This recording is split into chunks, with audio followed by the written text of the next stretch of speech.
All right, welcome back to the SilmFilm Script Discussion, Season 3, Episode 8, Part 4? 4, yeah, numbers and stuff. So we're deciding, we're going to kind of quickly chart out our fourth act to kind of get an idea of what we need to squeeze in there. So far, we've got to make sure that after the burning of the ships, we get Turgon's vision, the Feanorian reaction to the ship burning, and MacLeod's death, and Fingolfin's final decision. Also, we need to have Cirdan arrive on the shore. So what I'd like to do is have, and now that's Cirdan, Galdor, and Celeborn are now. Wait. I'm saying Galdor south. What are you saying? You were saying about we sent. I don't think we sent Galdor south. Galdor was with Cirdan initially because we needed somebody. Right. We had Gil. Go on. You talk. Last episode, we sent Galdor, and Cirdan went north with only a few ships. No, what we did last episode was have Beleg with the bulk of the Faladrim going south. He's basically a passenger for a little bit, and Galdor and Cirdan going north because we needed a named character for Cirdan to talk to while he's up there. Now that we have Celeborn, we don't necessarily need that. So Galdor and we can send Galdor south with Beleg. So that's, so Galdor can represent the other elves if we ever need the group of elves again. Right. Yeah, we can. I think that at this point, based on the decision that was made yesterday, right. That's the update. That's the right way to go. Okay, so who's on which ships? Okay, Cirdan and Celeborn are together. Galdor and Beleg are together. Okay. Yeah. Yes. So, I think there should be a conversation about the burnt out ships. Like, I want to get I want to get a Talarian point of view on, why would anyone do something to something so beautiful? Because absolutely, that's the whole reason we're having Cirdan on screen finding these burnt out ships. So he's got to be able to see just from their shape that they were superlative works of art, and they're better than his ships. You know the scene in Dances with Wolves where they come upon like a whole dozens of bison that have just been pinned and left rot, and that's exactly what we're going for. I mean, they talk about it, but it's that feeling of like, why would anyone do this? Yeah. So actually, I think one of the strengths of that scene is that we're not immediately the music. Who does the music for that? Was it James Horner? Who does the music for Dances with Wolves? It's either I'll look it up. Look it up, but yeah. But anyway, whoever it was is amazing. But anyway, the music does all the talking. And I think that we're going to have time next episode for Celeborn and Cirdan to discuss this. John Barry, that's who it was. John Barry. Oh yeah, because he also did Out of Africa. John Barry and his French horns. Oh my gosh, right in the heels. So what I'd like to do and Dave just said it, so I was looking it up. What I'd like to see is Feanor stepping out onto the shore and looking around and just falling to his knees in just sorrow over Cirdan, all of this destruction. Cirdan, yeah. Who did I say? Anyway, I don't know what I'm saying. So I feel like that will be extremely powerful, and we can kind of delve a little bit deeper into that because there isn't really much for him and Celeborn to say to each other as they're moving down the Firth after the Feanorians. Right. the goal is that their focus is on who could have done such a thing, and they immediately assume it's the same type of people who just attacked their villages. Like this is the work of Sauron. Yeah. And that immediate conclusion on their part is how we cast judgment on the Feanorians for what just happened. Yeah. Because they're immediately being compared to the enemy, as if there's no question that only the enemy would have done this. Yeah. And that's the whole point of that scene. So Well, not the whole point, but the genuine grief and loss of the ships. Next episode. You're saying that discussion where they think only orcs would have done such a thing should be next episode? I feel like you could definitely make a strong argument for having it in this episode. I don't feel like it necessarily detracts from the impact to Círdan's character if he doesn't say anything in this one, though. Okay, so I mean, all those things will be said. I'm on board with all of those things being said.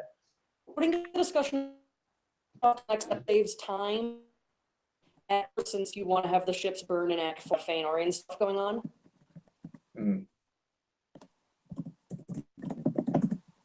Well, it's the type of thing that it depends how you choose to do an end scene. So if we show Círdan pulling up to the remnants of the ship burning and like just the shock and horror on his face, and that's how we end this episode, it's very easy to pick up the next time we see him with him and Celeborn picking through the wreckage, having their conversation about, well, what do you think happened and who could have done? Like, we could easily bridge those scenes together of like, oh, right, we all know that he's there because we saw him arrive and have his reaction. So, where did the ship not ours? Say again? Only the enemy would have done this, but where did the ship come from? They're not ours. Right, yeah, essentially. I said, well, and you know what? I think that Círdan is going to be able to intuit that these are Teleri ships. Yes. Yes. So Círdan, intuitive elf in Middle Earth. He's also the shipbuilder. He knows more. He knows ships better than anyone else. Celeborn's allowed to look at this in confusion and go, "Where did the ship come from? I don't get it." Right. Círdan's gonna figure it out. Yeah. Círdan, CSI. Yeah, which is the whole reason we're putting Celeborn here is because we don't want Celeborn to be a complete idiot, but we put him with Círdan, who's smarter than he is. So Yeah. Well, I mean, it's kind of funny that I'm saying Círdan CSI, but him and Celeborn are kind of was going to be a buddy cop show for the rest of the season. Yeah. I promise we can not make it corny or that in reality. I think it's going to be less corny than Tulkas. So the Tulkas and Orome buddy cop moments in season 1. Yeah, we did a couple of those. Yeah, but particularly the season 2 one. I loved Orome and Tulkas together. That was awesome. That was my favorite. Anyway, I had many favorites though. So, all right. So, well, that's just because for any scene where we're like, we need someone who's going to say something really stupid. Hey, is Tulkas there? I pushed back on a couple of those. I was like, can we not make every wrong-headed thing that anybody says Tulkas? Like, can we not? Is that okay? we give some nuance to things, but for the Sons of Fëanor, please tell me he didn't end up as comedy relief. No, he's not comedic relief so much as just he's someone who just jumps into things and says the first thing on his mind. So if you need someone to start the conversation with something stupid, let Tulkas speak. It was more that than because he is of no avail as a counselor. Oh yeah, and he's always laughing. He's like always laughing. So. Yeah. So there were a few times it was played for laughs, but for the most part it was in serious discussions. He just said the thing that was going to turn out not to be the final decision. And also the thing, he would say the obvious thing a lot of times that the audience would think, well, why don't they just do that? Yeah. So that people could explain why you can't do that. That's great. So anyway, so yeah, I mean, I think that if we just have, and also I'd like to do a shot where the Feanorians leave the shore.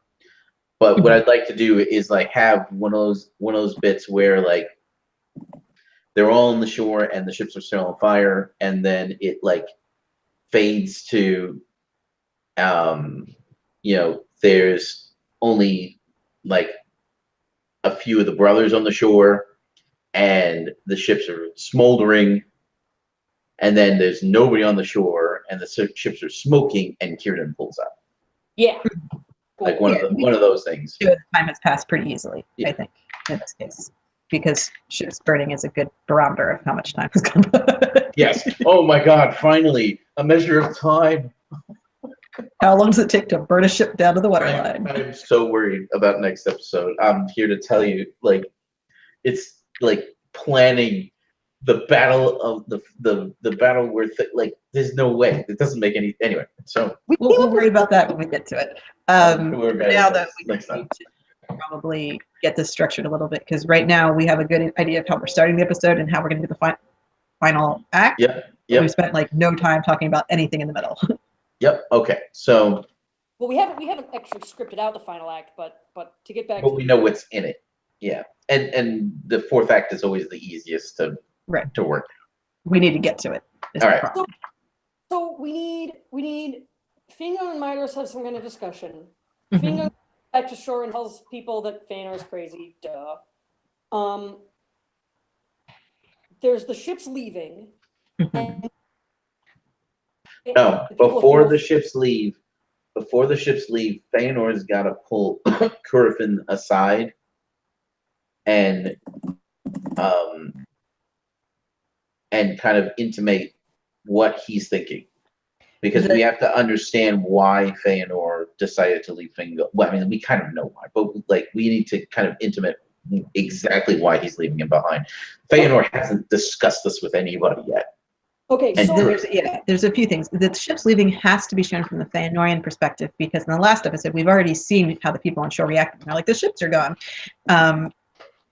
So this time it has to be the viewpoint of the Fëanorians. Right. And Curfin feels like the optimal sounding board for Fëanor. So here's what I'm seeing. We've got discussions in Ahriman and the ship's actually leaving from the Fëanorian perspective for Act 1. Mm-hmm. Yeah. We have Act 4. Then we have 2 acts, and we have find the ship is gone and then sit around and talk about it. Sit around on the ships and talk about what they're doing. Is that how much over 2 acts? That is essentially how it's coming down.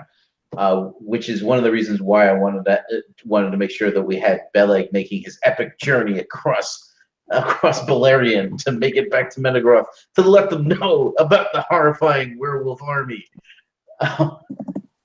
Because otherwise there's like pretty much only quiet conversation in the whole episode.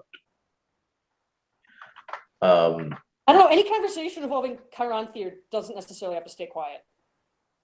That's true. But we do need to discuss the crossing with the ships, because that is an opportunity to break up the Fëanorian host a little bit. They're not all on the same ship. Right. And therefore, their perspectives and viewpoints, and how successful are they at sailing across an ocean? These guys aren't sailors, and no, they don't know what they're doing. This is not an easy task to get from one continent to another. I mean, I realize they're closer together here than usual, but it's still continent to continent. And so there's some challenges with sailing across. It's not just a bunch of guys sitting around a ship waiting for it to get to its destination. Like, they're not passengers. Well, like, this is going to be great because the Helcaraxa is presumably going to be calving icebergs that are going to be floating around, getting in their way, and they can't really see them very well. I mean, we could have it crashed into an iceberg and sink if we want to. Well, the thing is, we did wreck some of the ships with the storm, and storm already happened. So we probably don't want to wreck too many ships on the way over. But we could lose one. I mean, that wouldn't, I don't know how many we're starting with, but one probably wouldn't be a ship momentous disaster. On it as like an action. It could have important people on it, and then the next ship over has to come rescue them and pull them out of the water, and that's how two brothers end up on one ship together, so they can talk to each other. I mean, we can do that. It's not. On Telegram on the same ship. Also, and Dave is also mentioning a storm, which we did have a storm, Unin storm back a few episodes ago. Navigation, trade winds. I agree. Also, if we have the swan ships set up the way that I had suggested with the two wing sails as well as regular masts, having the Feanorians give up on using the wing sails because they're impossible to use if you have no way to like the reason that I thought that they would be cool in this instance is because the Teleri can kind of have minimal impact on wind manipulation. Local wind, yeah. Right. Dave is suggesting that someone could get hit with a boom. Yeah. Well, that's you're not used to being a sailor and you don't know how to sail a ship. There's probably that is a great way to injuries. demonstrate that. The And Feanorians have a tailwind. yes, they. Oh yeah, let's not forget that. Let's not forget that at all. What are we not forgetting? The actual departure. They have a tailwind. Yes. So it came at his Yeah. at his desire It is or true. call. It came at his call. The West Wind Yeah, Star. as if. Yep. It's more of a Valinor. It's more like the Valinor saying, "Go away now. We don't want you here." Yeah. You can interpret it however you like. I've And Feanor does. Yeah, I've always kind of interpreted it as the Valor saying, yeah, maybe we can actually still maybe Fingolfin and his guys will be okay if we just get this one out of here. Now Okay. Fingolfin and his people will be forced to come back, and we can save them from oh crap. Yeah, pretty much is. Yeah. Yeah. Yeah. No one expected they would cross the Hellcrux. Keep in mind that because our Act 1 and Act 4 are actually a little bit overlong, the Act 2 and Act 3 can be a little bit shorter. Yay! So, and that's okay. I'm okay with doing that. Yeah. So, the other way of structuring something is you have the really important momentous event right in the middle of the episode that changes everything. If you're going to have a lot of fallout, the problem is that our really important momentous event is supposed to be too emotional for that to be right. a good idea. Yeah. Like, you could do something pivotal as a midpoint, but you can't do it and have the audience viscerally upset. So yeah, our pivotal moments are at the end of Act 1 when the Feanorians leave, and at the beginning of Act 4 when they burn the ships. Yes. Those are the moments. Yeah, those are essentially the pinch points of the episode. We need to keep the audience's attention through 2 acts in between those when people are mostly sitting around talking. Right. So we can have the Feanorians planning, Amrod, the twins and Mylos are talking about well, aren't we going to go back and get the people of Fingolfin? And Amrod is making plans and Amros is trying to talk him out of it. And, Mylos is grumbling about this because something because he can say things like that in front of Maglor when no one else is listening. And, we can have a storyline that's going, that's We can. The deal is it's a lot easier to have that storyline when the ships are right against the shore and they can just hop onto each other's ships and talk to each other. While you're sailing across an ocean, if you're on different ships, it's really hard to have conversations. And but you said we were going to pair them up. You said we were just going to Right. Right. arbitrarily on ships together. Well, yes. I mean, obviously, that's what we're going to do is right now is figure out who's where and why. It's also a fairly large fleet to keep coordinated, so there has to be some way to make the ships talk to each other. So I don't know if you have ways of transferring people between ships or just messages or lantern signals. That's lantern signals. They probably already had those while they were traveling with the ships up the shore. They've got the ships. Exactly. You cover them up, and they probably have some sort of Morse code thing going on. Yeah. Well, that's how they orchestrated the departure in secret in the first place. Yes. Dave says that we should make the significance of the winds explicit. Absolutely, and that Feanor can argue that the wind indicates a favorable destiny. The thing about that is that wind is explicitly connected to Manwë in the Silmarillion, and it's going to be difficult for Feanor to be like, Manwë, the guy who just sent Mandos to curse us all, is now sending us a blessing so that our ships can travel. Like, Feanor can spin anything, but that's a tough one to spin. Right. I don't think. Well, we could have Feanor claim that Eru did it. Well, yes. Or he could claim that he did it. Which is also ridiculous. Oh, wait, what did you say? But the thing is that, of course, Feanor is going to spin this. Like, of course, Feanor is going to suggest that what he's doing makes perfect sense. I don't think he would involve the Valar. Dave is agreeing with Feanor that that Eru is agreeing with them. I mean, the thing is, if you're going to rebel against the Valar and not rebel against Eru, which I don't think even Feanor is going to go that far, you have to kind of claim that Eru is on your side and the Valar are like wrong and going against his will. That is Feanor's claim at this point. Yeah. I mean, and he also called upon, the Valar when he made his oath, so. But I mean, if you're rebelling against the Valar and you're not also rebelling against God, you kind of have to be thinking that God is on your side. And Feanor is the kind of crazy person who's going to think that. He's or denies the existence of God. One or the other. I don't think he goes that far. I don't either, but because he does swear, in the oath, Eru is mentioned, so it's very clear. Not only is Eru mentioned, that's who's holding the oath. Right, exactly. He names Manwë and Varda and Taniquetil, but by naming Eru last, that's who he swore his oath to. Yes.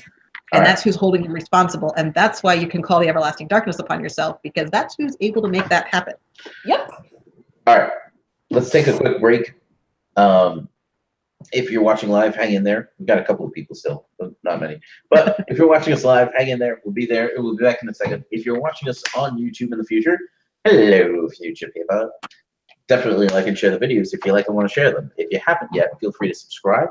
Check out the links below for more information on Signum University, Mythgard Academy /Institute, the SilmFilm project, which this is. And if you don't know what that is, I don't know how you got here. As well as Mythmoot 5 coming to Leesburg, Virginia at the National Convention Center, June 21st or the 4th. We'll be back in a minute.